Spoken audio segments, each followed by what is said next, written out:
ಅದ್ದೂರಿಯಾಗಿ ಜರುಗಿದ ಜಗದ್ಗುರು ಶ್ರೀ ಬನ್ನಿ ಬಸವೇಶ್ವರ ರಥೋತ್ಸವ ಜೇವರ್ಗಿ ತಾಲೂಕಿನ ಗೌವಾರ ಗ್ರಾಮದ ಗುರುದೇವ ಶ್ರೀ ಗುರು ಬನ್ನ ಬಸವೇಶ್ವರ ಜಾತ್ರಾ ಮಹೋತ್ಸವ ದಿನಾಂಕ 34/2025 ಪರಮ ಪೂಜ್ಯ ದಾಸೋಹ ಬ್ರಹ್ಮ ಶಿವಾಚಾರ್ಯ ರತ್ನ ಡಾಕ್ಟರ್ ಗಂಗಾಧರ ಮಹಾಸ್ವಾಮೀಜಿ ವಿಶ್ವರಾಧ್ಯ ಸಿದ್ಧ ಸಂಸ್ಥಾನ ಮಠ ಅಬ್ಬೆ ತುಮಕೂರು ಇವರ ದಿವ್ಯ ಸಾನ್ನಿಧ್ಯದಲ್ಲಿ ಮತ್ತು ಶ್ರೀ ಮಠದ ಕಿರಿಯ ಶ್ರೀಗಳು ಆದ ಪೂಜ್ಯ ಶ್ರೀ ಶಿವಶೇಖರ್ ಮಹಾಸ್ವಾಮೀಜಿಗಳವರ ದಿವ್ಯ ನೇತೃತ್ವದಲ್ಲಿ ದಿನಾಂಕ 34/2025 ಬೆಳಿಗ್ಗೆ 6 ಗಂಟೆಗೆ ಕತ್ರು ಗದ್ದುಗೆಗೆ ರುದ್ರಾಭಿಷೇಕ ಹಾಗೂ ಮಹಾಪೂಜೆ ಬೆಳಿಗ್ಗೆ 9 ಗಂಟೆಗೆ ರಥದ ಪೂಜೆ ಹಾಗೂ ಕಳಸಾರೋಹಣ ಮತ್ತು ಮಧ್ಯಾಹ್ನ 2 ಗಂಟೆಗೆ ಪಲ್ಲಕ್ಕಿ ಉತ್ಸವ ಸಕಲ ವಾದ್ಯ ವೈಭವಗಳೊಂದಿಗೆ ಸಾಯಂಕಾಲ 6:30 ಗಂಟೆಗೆ ಭವ್ಯ ರಥೋತ್ಸವ ಜರುಗಿದೆ.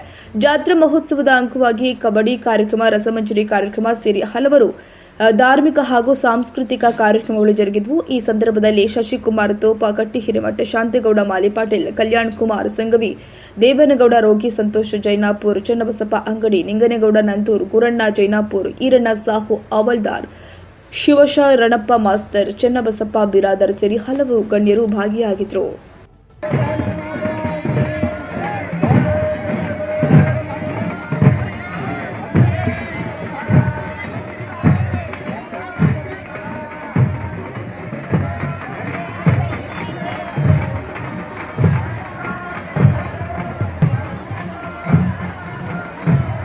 ಧಾರ್ಮಿಕ ಕಾರ್ಯಕ್ರಮಗಳು ಹಮ್ಮಿಕೊಂಡಿದ್ದಾರೆ. ನಮ್ಮ ಈ ಗೌವಾರ ಗ್ರಾಮದಲ್ಲಿ ಆರಾಧ್ಯ ದೈವದಂಥ ನಮ್ಮ ಬನ್ನಿ ಬಸವೇಶ್ವರ ರಥೋತ್ಸವವು ಪ್ರತಿ ವರ್ಷದಂತೆ ಈ ವರ್ಷವು ದಿನಾಂಕ 30/5/2025 ಜರುಗುತ್ತದೆ. ಪ್ರತಿ ವರ್ಷದಂತೆ ಈ ವರ್ಷವು ಧಾರ್ಮಿಕ ಕಾರ್ಯಕ್ರಮಗಳಾದಂಥ ಹೊಸದಾಗಿ ನಾವು ಹಮ್ಮಿಕೊಂಡಂಥ ಒಂದು ಕಬಡ್ಡಿ ಕಾರ್ಯಕ್ರಮ ಇದು 29ನೇ ತಾರೀಕು ಇವತ್ತಿನಿಂದ ಜರುಗಿದೆ. ಮತ್ತು ಮೇಲಾಗಿ ಪ್ರತಿ ವರ್ಷದಂತೆ ಈ ವರ್ಷವು ಮನೋರಂಜನಾ ಕಾರ್ಯಕ್ರಮಗಳು ಇರುತ್ತವೆ.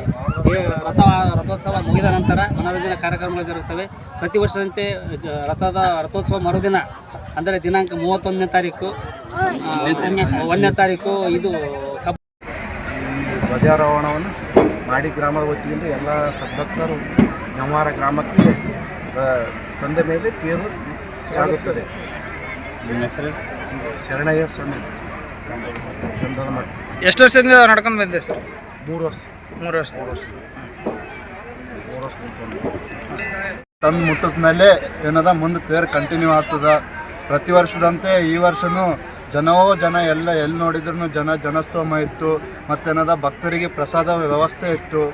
ಏನದ ಎಲ್ಲರಿಗೆ ಏನದ ಶ್ರೀ ಗುರು ಅಪ್ಪಾಜಿ ಗಂಗಾಧರ ಅಪ್ಪಾಜಿ ಅವರು ಮತ್ತು ಕಿರಿಯ ಶ್ರೀಗಳಾದ ಶಿವಶೇಖರ ಅಪ್ಪಾಜಿ ಅವರ ಮತ್ತು ವಿಶ್ವರಾಧ್ಯ ಮುಖ್ಯರ ಆಶೀರ್ವಾದ ಸದಾ ಎಲ್ಲರ ಮೇಲೆ ಇರಲಿ ಅಂತಂದು ನನ್ನ ನಿಮ್ಮ ಹೆಸರು? ನಿಜಗುಣಗೌಡ ಎಲ್ಲರೂ.